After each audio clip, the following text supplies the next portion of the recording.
Old lady, don't even think about coming here. I don't need you. Go die of old age alone. When I read those words on my cell phone screen on the night of December 22nd, I felt as if someone had ripped the heart right out of my chest with their bare hands. I was in the kitchen of my modest little house, wrapping the gifts I had prepared with so much love to take to my son, Ethan, the next day. A jar of my homemade blackberry jam, the kind he had loved since he was a boy. A wool scarf that I spent weeks knitting, even with my fingers aching from arthritis. And a bottle of wine that I had been saving for years for a special occasion. My eyes reread the message 5, 6, 10 times. Every word was like a stab wound. But something inside me, that mother's instinct that never fails, screamed that something was terribly wrong. Ethan would never call me old lady like that. He was always affectionate, respectful. Even when he had a problem or was annoyed with me, he talked it out. He explained things. Never in his 32 years of life had he treated me with such coldness. I tried to call. The first time it went straight to voicemail, the second time too. My heart began to race, not from emotional pain, but from pure fear. Something was wrong, very wrong. I called Sarah, my daughter-in-law. The phone rang for a long time before she picked up. When I finally heard her voice, I immediately sensed that something wasn't right. "Hello, Mrs. Miller," she said, and her voice trembled in a strange way. It wasn't the cheerful, chatty Sarah I knew. It was a tense, frightened voice. "Sarah, honey, is everything okay?"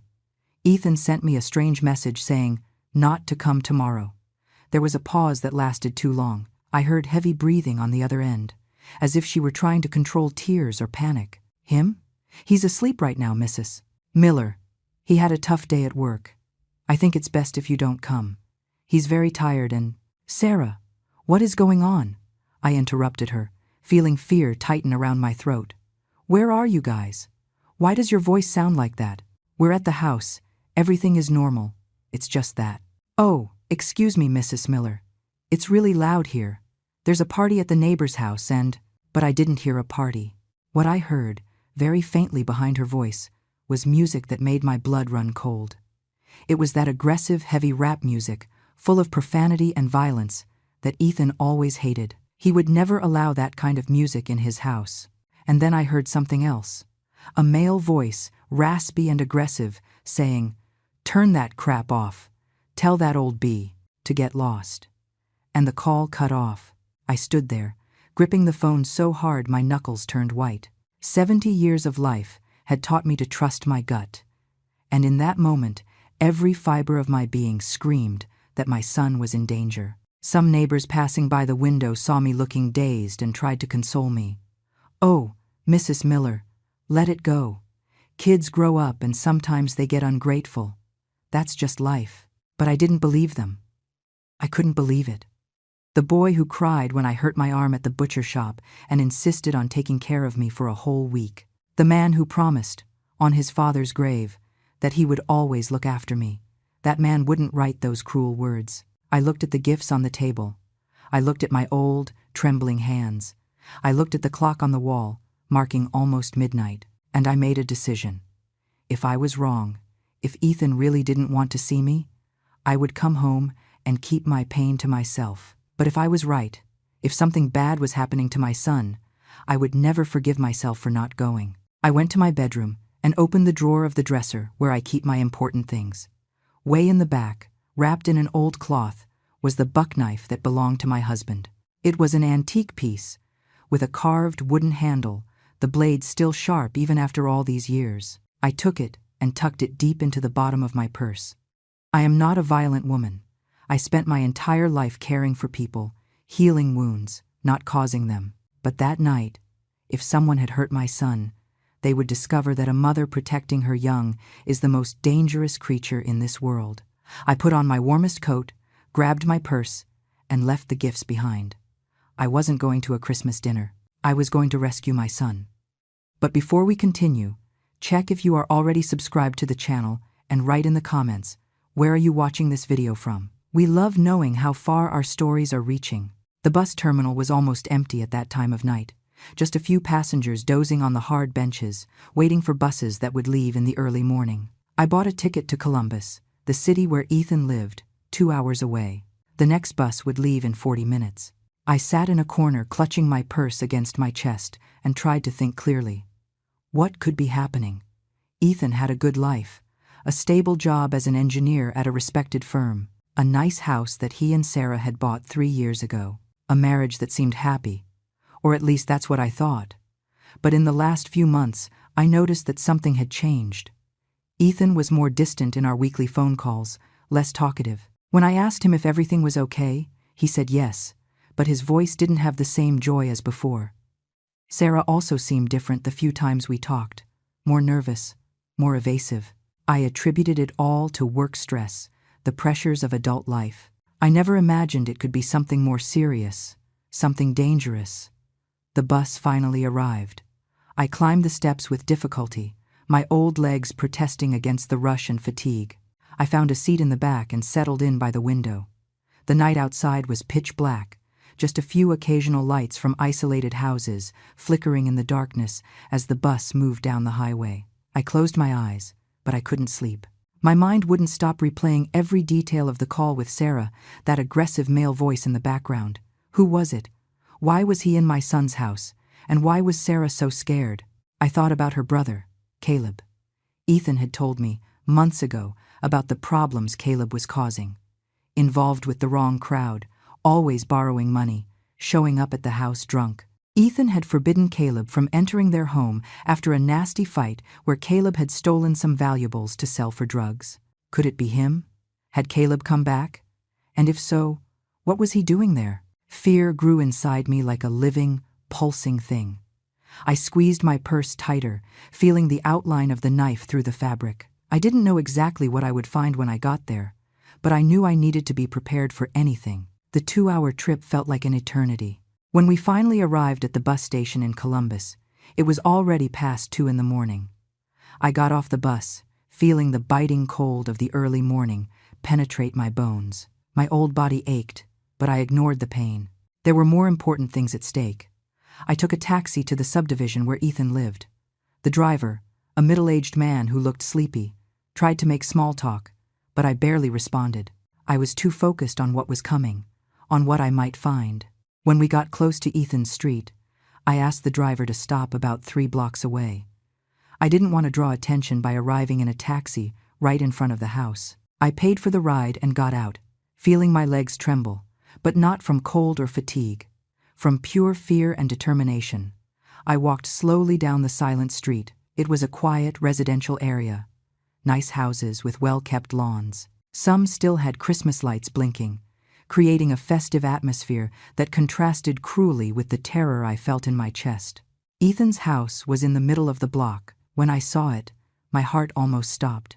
All the lights were off, the curtains drawn. But what scared me the most was the vehicle parked in front. It wasn't Ethan's silver sedan. It was a black pickup truck, old and dented, with tinted windows. And there was another car behind it, equally suspicious. I hid behind a large tree on the sidewalk across the street and stood there watching. The house was completely dark and silent, too silent. The neighbor's house on one side had Christmas lights blinking cheerfully. The other had an illuminated Santa Claus decoration on the lawn. But my son's house looked dead, as if it were abandoned. But I knew it wasn't empty. Those strange cars parked there were proof of that. I waited about 15 minutes, just watching, trying to understand the situation. My body was shaking, not just from the cold, but from the fear of the unknown. What was happening in there? Where was Ethan?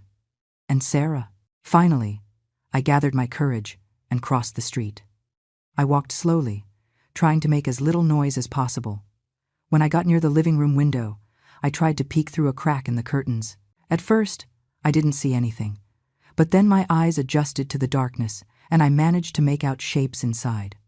There were people in the living room, at least 3 or 4. They were sitting down. They seemed to be talking, but I couldn't hear what they were saying. Where was Ethan? I decided to go around the house. There had to be some way to get in, an open window, some way to find out what was going on. The side gate that led to the backyard was ajar. I pushed it slowly, praying it wouldn't make noise. It creaked a little, but not enough to alert whoever was inside. The backyard was just as dark as the front of the house. There was a small shed in the corner, where Ethan kept tools and gardening equipment. The windows at the back of the house also had the curtains drawn, but one of them had a small gap. I approached carefully and put my eye to the opening. What I saw made my blood run cold. In the kitchen, under a dim light, were Sarah and a man I recognized as Caleb, her brother. But Caleb looked different from what I remembered. Thinner, with a gaunt face, sunken, red eyes. He had new tattoos on his arms and neck, and there was a gun on the kitchen table, right next to a bottle of liquor. Sarah was leaning against the sink, arms crossed, crying silently. Caleb was gesturing aggressively, saying something I couldn't hear through the glass. He pointed at her, then toward the living room, clearly nervous and agitated. But what scared me the most was noticing that Ethan wasn't there. He wasn't in the kitchen. I didn't see his shadow anywhere. Where was my son? Suddenly, Caleb grabbed the gun from the table. Sarah jumped in fright and covered her mouth with her hands, stifling a scream. He didn't point it at her, but he waved the gun in the air while he spoke, as if he were making threats. My heart was beating so loud I was afraid they might hear it. I backed away from the window and leaned against the wall of the house, trying to think. I needed to find Ethan. I needed to know if he was okay, and I needed to do that without being seen, without alerting Caleb and whoever else was in there. I looked toward the shed in the corner of the yard. It was locked with a large, new padlock. Strange. Ethan never locked the shed with a padlock. He always said there was nothing of value in there, just old tools and flower pots.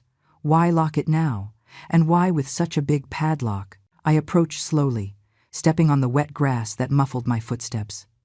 When I got close to the shed, I heard something that made every muscle in my body tense up. A moan, low, stifled, but unmistakable. It was coming from inside the shed. I pressed my ear against the old wooden door. I listened again. It was definitely a moan of pain. And then, so softly I almost didn't hear it, a voice whispered, "Please, water." I recognized that voice instantly. Even hoarse, even broken by pain, it was my son's voice. "Ethan," I whispered, pressing my mouth against the crack in the door. "Ethan, it's me." "It's Mom." There was silence on the other side, then the sound of chains moving. Chains? My God, what had they done to him? "Mom?" Ethan's voice came, incredulous, desperate. "Mom, no, you can't be here. You have to leave. Now, it's dangerous." "I'm not going anywhere without you," I replied, trying to control the tremor in my voice. "What did they do to you? What is happening?" Through the crack, I heard my son start to cry. Not a child's cry, but the cry of a grown man completely broken, defeated. "They caught me. Mom, Caleb and his friends. They're using my house to stash drugs. I found out and tried to stop it. I tried to call the police, but they grabbed me first. They beat me, Mom. They broke my leg. They chained me up in here." Every word was a knife to my heart. My son, my boy, was in there, hurt, chained like an animal. "And Sarah?" I managed to ask, although I could barely speak. She's scared. Caleb threatened to kill her if she didn't cooperate. He forced her to give him my unlocked phone. It was him who sent that message to you. He wanted to make sure no one came here and ruined his plans. The rage I felt in that moment was so intense it overshadowed even the fear. How dare they? How dare they do this to my son? In his own house? "Mom, please, go," Ethan begged. "They'll kill you if they find out you're here. Caleb is high, out of control. He has a gun. He already said several times he's going to kill me as soon as he finishes using the house. He says he's going to make it look like an accident. Please, Mom, save yourself." "I am not leaving you here," I replied firmly, wiping the tears streaming down my face. "I am your mother. I brought you into this world. I took care of you when you were little and sick. I taught you to walk, to talk, and I am not going to abandon you now." I looked at the padlock. It was big, heavy duty. There was no way to open it without the key.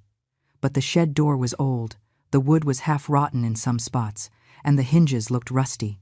I looked around the yard, searching for something I could use. There was a crowbar leaning against the back wall of the house, probably used by Ethan for some repair. I grabbed it, feeling the cold weight of the metal in my old hands. I went back to the shed and inserted the tip of the crowbar between the door and the frame, right below the padlock. I wouldn't try to force the padlock itself, but rip out the rusty hinges. "Mom, what are you doing?" Ethan whispered, alarmed. "The noise is going to alert them." "Then I better be quick," I replied. I took a deep breath and started to apply force. The old wood creaked, but held. I tried again, putting my entire body weight on the crowbar. This time I heard a crack. One of the hinges had partially come loose. I continued applying force, ignoring the pain in my old arms, ignoring the fear. Another crack. The second hinge started to give, just a little more. Just one more. "Hey, what do you think you're doing?" The voice came from behind me, raspy and threatening. I spun around and saw a man standing a few yards away. He was big, muscular, with a shaved head and tattoos covering his arms. He had come out of the back of the house and was now looking at me with an expression between surprise and rage. "Caleb is gonna love this," he said, advancing in my direction with a cruel smile. A nosy old lady coming to stick her nose where it doesn't belong. My hand reached inside the purse that still hung from my shoulder. My fingers found the wooden handle of the knife. I pulled it out and flicked the blade open with a quick movement. The man stopped, surprised. Then he laughed. "Seriously, Grandma? You gonna threaten me with a little kitchen knife? Do you have any idea who I am? What I do to people who get in my way?" "I don't care who you are," I replied, holding the knife with both hands to control the shaking. "You touched my son, you hurt him, and you are going to pay for that." He laughed again and lunged. I didn't think. I just reacted. When he reached out his hand to grab me, I struck. The blade sliced his forearm, not very deep, but enough to make him recoil with a yell of pain and surprise. Crazy old bee. "You cut me!" He looked at the wound on his arm, then at me, and the amusement in his eyes transformed into pure fury. He lunged again, but this time with full force, tackling me to the ground. My head hit the hard dirt, and I saw stars. The knife flew from my hand. "I'm gonna teach you what happens to people who mess with us," he growled, hands going for my neck. I struggled, tried to scratch, kick, but he was much stronger. His hands squeezed my throat, cutting off my breath. My vision started to go dark at the edges. Was this how it was going to end? Would I die there, in my own son's backyard, without managing to save him? No, it couldn't be like this. With my last bit of strength, I searched for something, anything I could use. My hand found a rock on the ground. I grabbed it and smashed it into his head with all the force I had. He let out a grunt and loosened his grip. I took the chance to push him off and roll to the side, coughing, gasping, trying to get air back into my lungs. He shook his head, dazed, blood trickling from a cut on his forehead. "Vince! What the hell is going on out there?" Caleb's voice came from the house. Heavy footsteps approached. The man named Vince stood up, stumbling, shooting me a look of hatred. But before he could do anything, the back door opened and Caleb came out, followed by another man. Caleb was still holding the gun. "What is this mess?" Caleb looked from me to Vince. "Who is that old lady?" "It's Ethan's mother," Vince replied, wiping the blood running down his face. "The bee attacked me with a knife." Caleb looked at me more closely, and I saw recognition in his eyes. He had seen me a few times back when Ethan and Sarah still welcomed him into their home, before everything went south. "Mrs. Miller," he said, and there was something dangerous in his overly calm voice. "You shouldn't be here. That was very stupid of you." "Let my son go," I said, standing up with difficulty. My whole body hurt, but I stood tall. "Let him go now and leave. You still have time to run before I call the police." Caleb laughed. It was a cold sound, devoid of humor. "You aren't calling any police. You know why? Because if you scream, if you try to call anyone, I'm going to kill Ethan. I'm going to shoot him in the head right in front of you. And then I'm going to kill Sarah, and then I'm going to kill you." He pointed the gun at me. My heart was beating wildly, but I didn't back down. "Why are you doing this?" I asked, trying to buy time, trying to think of a way out. "Ethan is married to your sister. He's family." "Family?" Caleb spat the word as if it were poison. "Ethan never treated me like family. He always looked down on me, like he was better than me. With his nice house, his good job, his perfect little life, while I was out on the street, struggling, with nothing, with nobody. You chose that path, I replied. Ethan tried to help you several times. He offered to get you a job, to help you get into a rehab clinic. But you refused. You preferred the drugs. Shut your mouth, he screamed, the hand with the gun shaking. You don't know anything. You don't know what it's like. Sarah appeared in the doorway, her eyes wide when she saw me. Mrs. Miller, she whispered, and I saw tears streaming down her face. I'm so sorry. I tried to protect Ethan, but I couldn't. Caleb said he was going to kill him, going to kill me, going to kill all of us if I didn't help. I know, honey, I replied gently, even with the gun pointed at me. It's not your fault. Yes, it is, Caleb shouted. It is her fault. If she had kept her mouth shut, if she had helped me from the beginning, none of this would have happened. But no, she had to be crying, begging for me to let Ethan go, as if I was just going to release the idiot after he saw me with the merchandise. What merchandise? I asked, though I already knew the answer. Drugs, old woman. Cocaine, crack, crystal, kilos of it. My partners and I have been using your son's house as a distribution point for 3 weeks. It was perfect until that son of a bee showed up at the house at noon yesterday, when he should have been at work. Ethan had mentioned he was taking a few days off before Christmas. Caleb clearly didn't know that and was caught by surprise. He saw us unloading the product, Caleb continued, his voice full of rage. Tried to play the hero. Said he was going to call the cops. We had to teach him a lesson. Vince here broke his leg with a baseball bat. It was very entertaining to hear him scream. I felt bile rise in my throat. The image of my son being beaten, having his leg broken, made me feel a rage so intense that for a moment I forgot the fear.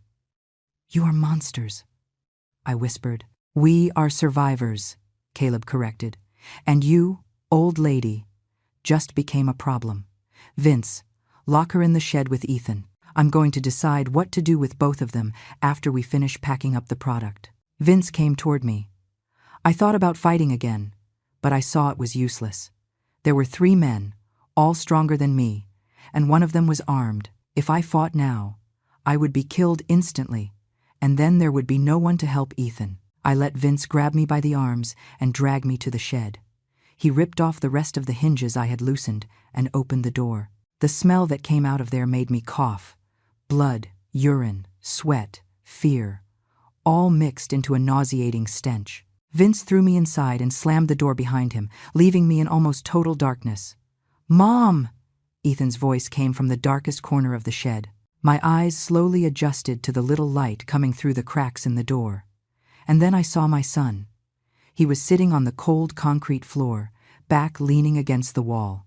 A thick chain secured his right ankle to a metal hook bolted into the floor. His leg was swollen, purple, visibly broken. There was dried blood on his face. His shirt was torn and covered in dark stains. One of his eyes was so swollen he could barely open it. But when he saw me, he tried to smile. Hi, Mom. I ran to him as fast as my old legs allowed and threw myself by his side, hugging him carefully so as not to hurt him more. He rested his head on my shoulder and started to cry. Not the desperate cry of before, but a cry of relief, of not being alone anymore. My boy, I murmured, stroking his dirty, matted hair. My son, what did they do to you? It doesn't matter, he said, his voice cracking. You came. I can't believe you came. When I read that message Caleb sent from my phone, I thought you were never going to want to speak to me again. I knew it wasn't you, I replied, wiping his tears with my trembling hands. A mother always knows. Always. I looked around the small shed. There was an old table in the corner with scattered tools, a saw, a hammer, pliers. My eyes stopped on the saw.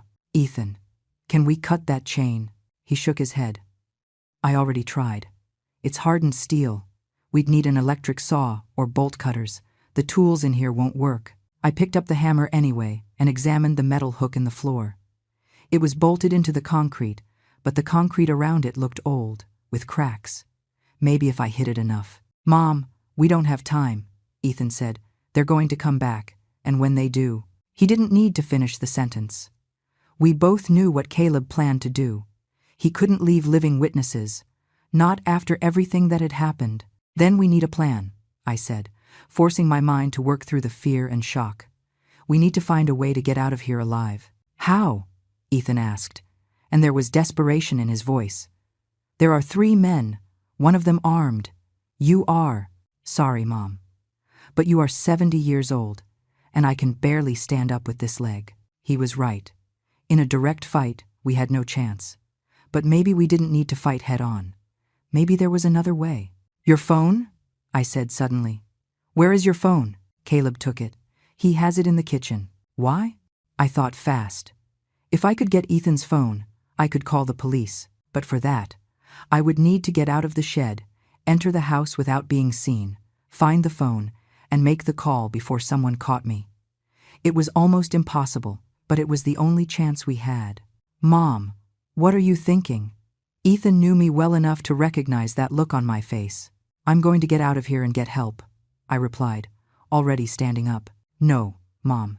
They'll kill you. They're going to kill us anyway, if we stay here waiting, I argued. At least this way we have a chance. I went to the door and peeked through the crack. The yard was empty. Caleb and the others must have gone back inside the house. It was now or never. I love you, son, I whispered. No matter what happens, remember that. Mom, no.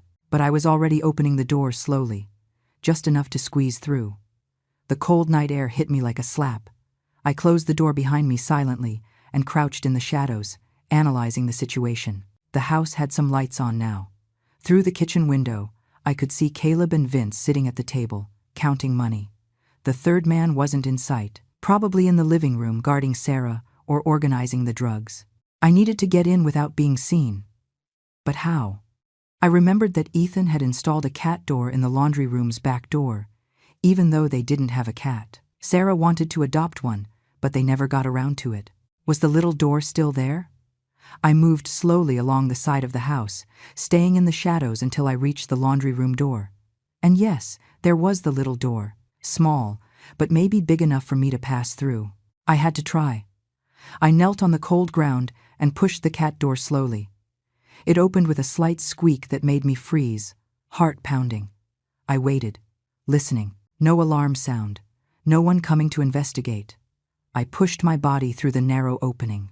It was difficult, my old bones protesting, my muscles screaming with the effort.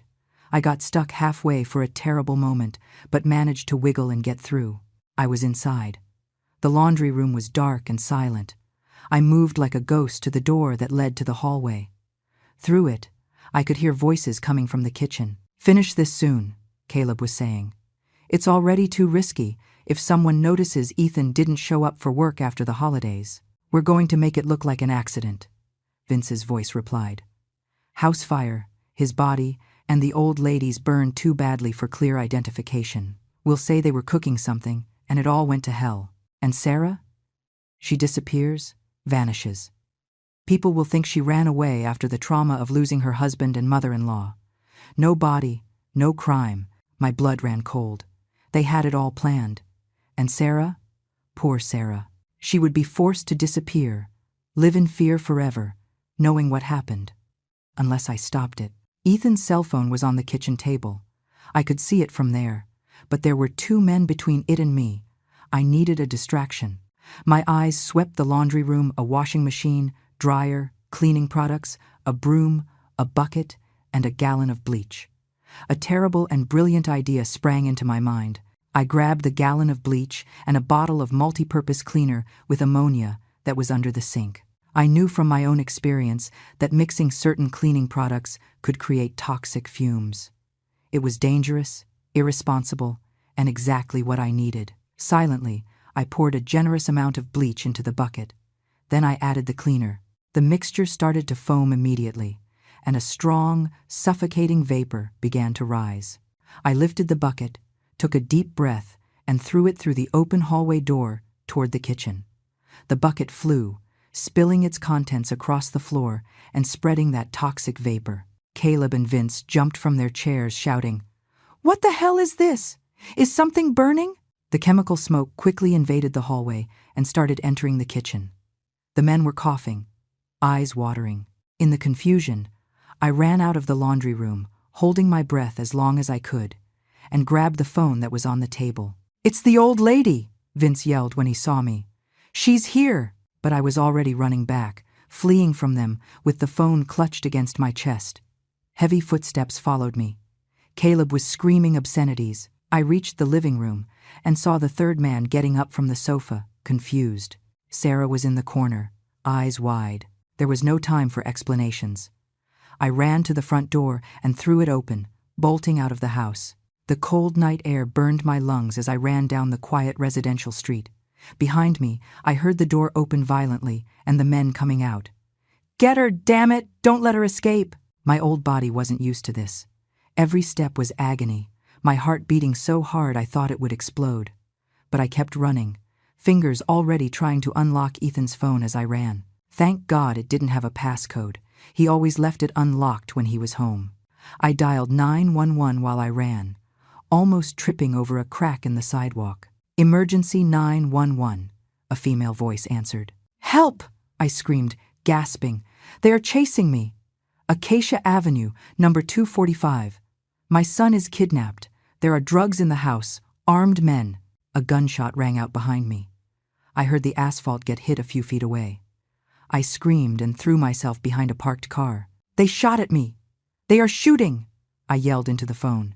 "Ma'am, stay calm. Units are on the way. Where are you exactly?" But I couldn't answer. Caleb and Vince were running in my direction. I got up and kept running, turning down a side street, then another. The neighborhood was a maze of residential streets I didn't know. Another shot. This time it hit a streetlight above me, shattering the glass and showering me with fragments. I turned another corner and saw a small church. The door was locked, but there was a side gate that led to a garden. I ran over there and threw myself behind a stone statue of the Virgin Mary, gasping, every muscle in my body screaming. I pressed the phone against my chest, trying to control my breathing, trying not to make a sound. Heavy footsteps approached. I heard Caleb and Vince's voices arguing. "Did you see where she went? She has to be around here somewhere. The old lady couldn't have gone far. We have to find her before the cops get here. If she talked to them, they must be on their way. Then let's find that bee fast and end this." I stayed completely still, hidden behind the statue, praying silently that they wouldn't find me. My whole body was shaking, not from cold, but from pure terror. I had a phone. I had called the police, but I didn't know how long they would take to arrive. And if they didn't arrive in time? The footsteps got closer. Caleb and Vince were searching the church garden. I saw the shadow of one of them pass along the wall near where I was hiding. "Look here," Vince said, and my heart almost stopped. "Footprints in the wet grass? They lead over that way?" They were tracking me. In a matter of seconds, they would find me. I looked around desperately, looking for a way out. A weapon, anything. My eyes landed on a piece of wood on the ground, part of a broken bench. It wasn't much, but it was better than nothing. I grabbed the wood and waited. If they were going to find me anyway, at least I wasn't going to make it easy for them. The shadow on the wall grew larger. Someone was coming. I held the wood with both hands, ready to swing it with all the strength I had left. And then I heard the most beautiful sound in the world. Sirens, distant but unmistakable. The police were coming. Caleb cursed. "Let's go, now." "What about the old lady?" "Screw the old lady. If we stay here, we're gonna get busted. Let's go. Move." The footsteps ran away. I heard the sound of an engine starting, tires screeching on the asphalt. They were fleeing. I waited a few more minutes, just to be sure, before coming out from behind the statue. My legs barely held me up. I stumbled to the church garden gate and leaned on it, shaking uncontrollably. The sirens were closer now. Blue and red lights began to flash in the street. 2, 3, 4 patrol cars arrived, braking sharply.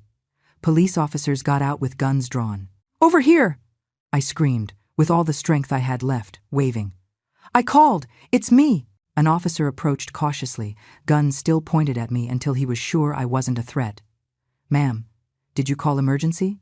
Yes, I breathed with difficulty. "My son, he is kidnapped on Acacia Avenue, number 1245. They hurt him. They broke his leg. There are armed men there. Drugs. There is a woman too, Sarah. She is my daughter-in-law.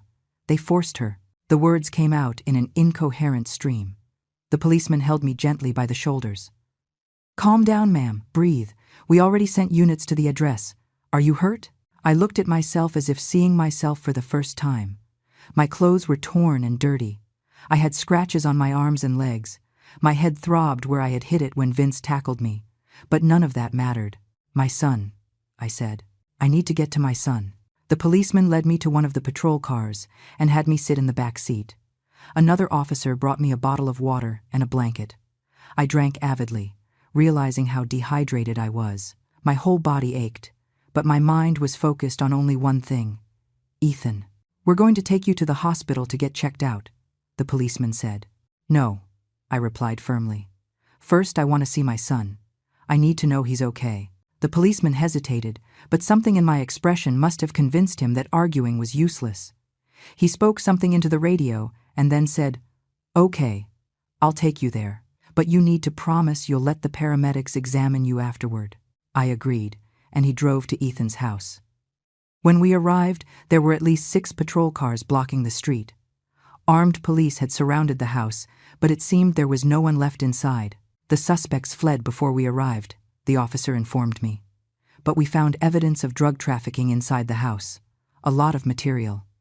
And we found a woman, Sarah Miller. She is being attended to now. They said there is a man locked in the shed out back. My son! I got up so fast I almost fell. Let me see him, please. The policeman helped me out of the patrol car and guided me to the backyard. There were paramedics running back and forth, more police photographing the scene, collecting evidence. And there, coming out of the shed on a stretcher, was Ethan. Ethan! I shouted, running toward him as fast as my old legs allowed. He turned his head and saw me. His swollen face lit up. Mom!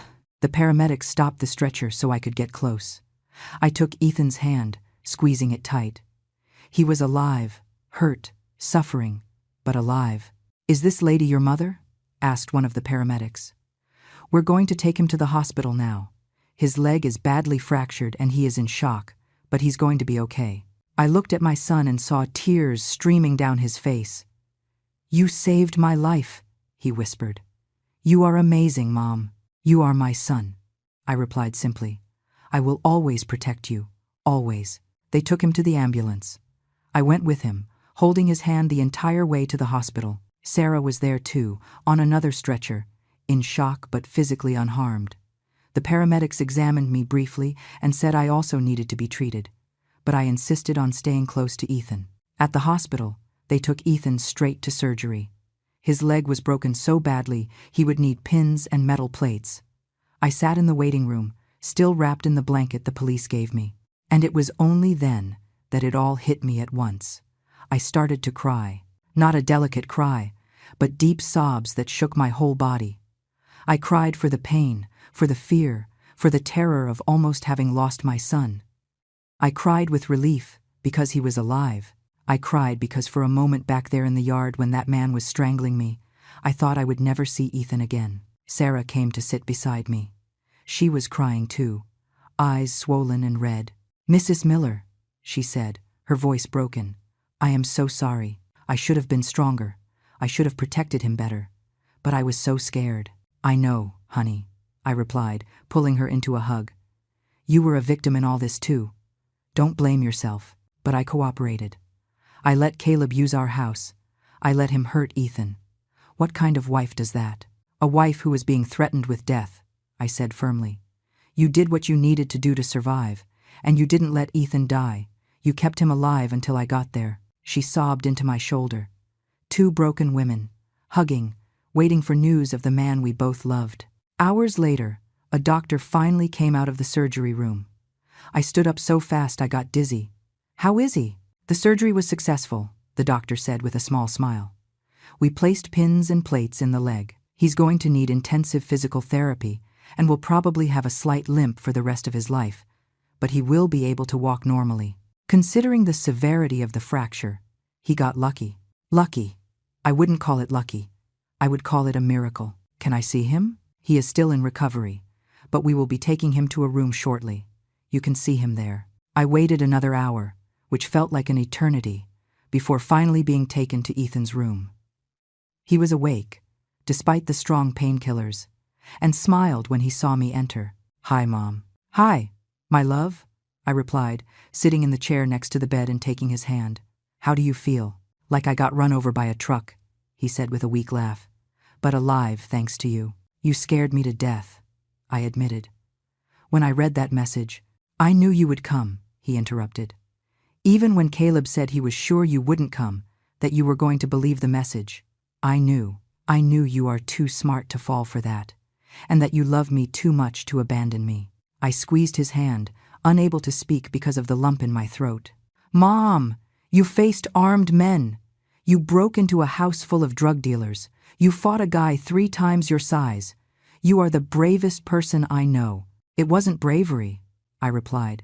"It was love, and love makes you capable of anything." A police officer entered the room at that moment, asking for permission.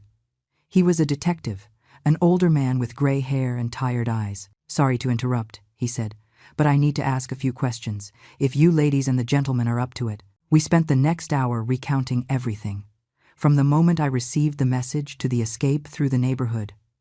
The detective took careful notes, occasionally asking questions to clarify details. "Did you catch the men?" I asked when we finished. The detective shook his head. "Not yet, but we have their names, descriptions, and a nationwide manhunt has been initiated. They won't run for long, especially with all the evidence we found in the house. There were enough drugs there to put them all in prison for decades." Ethan stayed in the hospital for 5 days. I stayed with him the whole time, sleeping in an uncomfortable chair next to his bed, refusing to leave even when the nurses insisted I should rest at home. Sarah came every day too.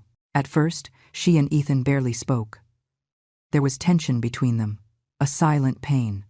But slowly, as the days went by, they started to really talk about what had happened, about the fear, about Caleb's betrayal. "He's my brother," Sarah said at a particularly difficult moment. "I grew up with him, and even knowing about all his problems, I never thought he would be capable of something like this, of hurting you, of threatening us with death." "He isn't your brother anymore," Ethan replied, but his voice was gentle, without anger. "The Caleb you knew died a long time ago. Drugs killed that person and left only a violent stranger." It was on the 3rd day that we received news from the police. They had caught Caleb and Vince. The 3rd man was still at large, but it was a matter of time. Caleb was caught attempting to cross the southern border. He had money and drugs in the car. "He's going to be tried," the detective informed us. "With all the evidence we have, plus your testimonies, he's looking at least 20 years, probably more." Sarah broke down in tears when she found out. Tears of relief, but also of loss. As much as Caleb had become a monster, he was still her brother, and now he would lose decades of his life behind bars. When they finally discharged Ethan, we went back to his house. The police had released the crime scene, but everything was turned upside down, messed up by the investigation. Sarah and I spent days cleaning, organizing, trying to make the house look like a home again instead of a scene of horror. The shed out back was completely cleaned out. I insisted on doing that myself, even though Ethan protested. I needed to erase any trace of what had happened there. I scrubbed the floor where my son had bled. I removed the chain and the metal hook. I painted the walls a bright, cheerful color. When I finished, it wasn't a prison anymore. It was just a regular shed again. Ethan went to physical therapy 3 times a week. It was painful, exhausting, but he persisted. I went with him whenever I could, holding his hand when the pain became unbearable, cheering him on when he wanted to give up. "You're going to walk again," I always said. "You're going to run, dance, live. This is temporary. The pain is temporary, but you are strong. You are my son, and we don't give up." It took 3 months, but he finally managed to walk without crutches, with a slight limp, as the doctor predicted. But he was walking, and every step was a victory. It was on a Sunday in March, 4 months after that terrible night, that we had the court hearing. Ethan, Sarah, and I sat on the victim's bench while Caleb and Vince were brought in handcuffed. Caleb was unrecognizable, too thin, with deep, dark circles, eyes empty. When his gaze met mine, I didn't see remorse. I only saw rage, rage for having been caught, rage for having lost. The trial was quick, with all the evidence against them. The drugs found in the house, the testimonies, the recordings from neighborhood security cameras showing the suspects fleeing. There was no possible defense. Caleb was sentenced to 25 years in prison. Vince received 30 years for attempted murder against me and drug trafficking. The third man, when captured, would face similar charges. When the judge banged the gavel, announcing the sentences, I felt an immense weight being lifted from my shoulders. Justice had been served. My son was safe. All of us were safe. Sarah cried through the entire sentencing. Afterward, in the hallway of the courthouse, she approached her parents, who had come to support her, horrified by what their son had done. "Do you want to see him?" asked her mother. "Before they take him away?" Sarah looked at Ethan. He nodded. "Go. Say what you need to say. I'll be here when you get back." Sarah went, escorted by guards, to the room where Caleb was waiting to be transported back to prison. I don't know what she said to him. She never told us, but when she came back, her eyes were red, but also at peace, as if she had closed a chapter. That night, the three of us, Ethan, Sarah, and I, sat at the dining table in their house. I had made Ethan's favorite stew, the same one I used to make when he was a child and was sick or sad. "Thanks, Mom," Ethan said, his hand finding mine across the table. "For everything. For not believing that message. For coming to get me. For risking your life to save me." "You are my son," I replied, as I had said so many times. "I will always protect you, no matter what, no matter when, no matter from whom." Sarah wiped a tear from her face. "Mrs. Miller, I want to say thank you too. You saved Ethan, but you also saved me. If you hadn't shown up, if you hadn't called the police, I don't know what would have happened to us. We're family," I said simply. "And family protects each other." We ate in comfortable silence, but it was a different silence from the heavy, terrifying silence of that terrible night. It was a silence of peace, safety, and love. Months passed. Spring gave way to summer, and then to autumn. Ethan went back to work, although on a reduced schedule at first. His limp lessened with continuous physical therapy until it was barely noticeable. Sarah changed jobs. The old one reminded her too much of her brother, of the whole tragedy. At the new job, she blossomed. She made new friends. She started therapy to deal with the trauma. Slowly, the cheerful woman she used to be started to come back. I went back to my little house, but I visited Ethan and Sarah every week. Sometimes I stayed the whole weekend. We cooked together, watched movies, simply lived. We appreciated every peaceful moment after having been so close to losing them. It was in December, almost a year after that horrible night, that Ethan called me. "Mom, this year Christmas is going to be different," he said. "This year, we're going to do it right. You're coming here on Christmas Eve and staying with us until after New Year's. No excuses. But don't you two want privacy? Mom, you are part of our family. You always were. And this year we have a lot to celebrate. We have being alive, being together, being safe." So, on Christmas Eve, I went to their house. This time I didn't just bring simple gifts. I brought my heart full of gratitude. The house was beautifully decorated. Christmas lights twinkled in the windows. A huge tree occupied the corner of the living room, covered in ornaments and memories. Music was playing, not violent rap, but soft and joyful carols. We ate turkey breast that Ethan and Sarah cooked together. We laughed, told stories, toasted with cheap but delicious wine. And when midnight came, we hugged. "Merry Christmas, Mom," Ethan said, hugging me tight. "I love you so much." "I love you too, my son. I will always love you." I looked around the room. The lit tree, the gifts underneath it, the smiling faces of the people I loved, and felt my heart overflow. A year ago, around this same time, I had received a message that changed everything. A cruel, false message, but one that ended up leading me to save my son. And now, a year later, we were here. Scars, yes, trauma, for sure, but alive, together, a family. People say a mother's instinct is the most powerful force in the world. And after everything I went through, I believe that completely. Because a mother's love knows no limits, knows no fear. When your child needs you, you find strength you didn't even know you had. You face armed men, break into houses, fight against the impossible, and you do all that without thinking twice, because there is no choice. Protecting your child isn't a conscious decision. It is an instinct as basic as breathing. That Christmas night, as we sat together in the living room, I looked at Ethan, my son, my miracle, and thought of all the mothers out there, mothers facing their own demons to protect their children, mothers fighting silent battles that no one sees, mothers who never give up, no matter how hard it gets. And I thought, if you ever feel that instinct saying something is wrong with your child, believe it. Don't ignore it. Don't let fear or doubt paralyze you. Because a mother always knows, and sometimes that instinct is the only thing standing between your child and disaster. Ethan squeezed my hand, bringing me back to the present moment. What are you thinking about, Mom? About how lucky I am, I replied honestly. To have you, to have survived, to be here, in this moment. He smiled. That smile I had known since he was a baby. Luck has nothing to do with it. You saved me. You are a hero, Mom. I'm not a hero, I corrected. I'm just a mother doing what any mother would do, protecting her child. And it was true. I didn't do anything extraordinary. I just did what my heart commanded, what my love for Ethan demanded, and I would do it all again, without hesitation, if necessary. Because that's the thing about being a mother. You never really stop being a mother, no matter how old your child is, no matter how independent they are. When they need you, you are there, always. And that cruel message I received a year ago, old lady, don't even think about coming here.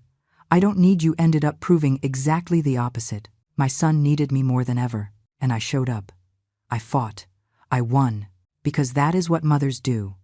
We show up. Always.